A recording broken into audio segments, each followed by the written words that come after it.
Islamic গল্প ৩টি প্রশ্ন ও এক বৃদ্ধের জবাব।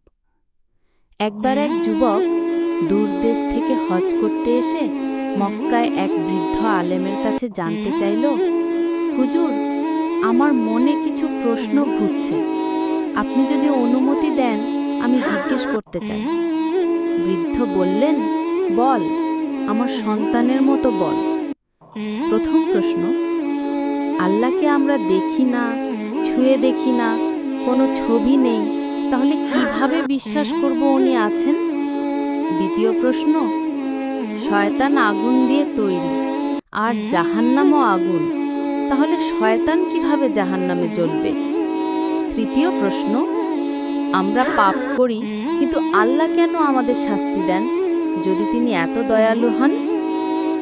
বৃদ্ধ আলেম শান্তভাবে একটা পাথর তুললেন আর ছুঁড়ে মারলেন যুবকের কপালে। যুবক চিৎকার দিয়ে উঠল, আপনি আমাকে মারলেন কেন? বৃদ্ধ বললেন, তুমি কি ব্যথা পেয়েছ? যুবক বলল, অবশ্যই, মাথায় যন্ত্রণায় পাগল হয়ে যাচ্ছি। বৃদ্ধ জিজ্ঞেস করলেন, ব্যথা কি তুমি দেখেছ? না, বলল যুবক। ছুঁয়ে দেখেছ? না, বলল যুবক। তাহলে কিভাবে বিশ্বাস করলে যে ব্যথা হয়েছে?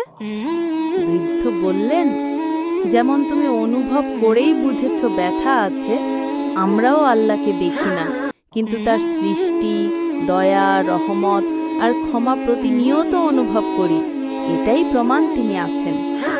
তারপর বৃদ্ধ বললেন, তুমি তো মাটি দিয়ে তৈরি, আর এই পাথরও মাটি দিয়ে তৈরি, তাহলে মাটি কিভাবে তোমাকে ব্যথা দিল?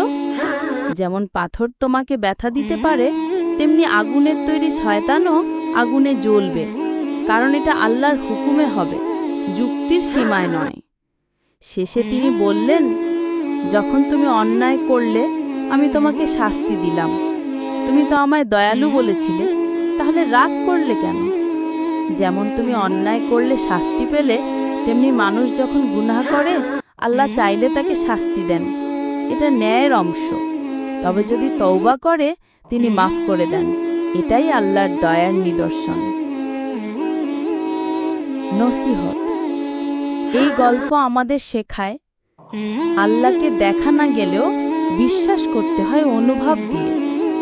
সব প্রশ্ন যুক্তি দিয়ে নয়, ঈমান দিয়ে মানতে হয়। আল্লাহ দয়ালু, কিন্তু ন্যায় বিচারও করেন।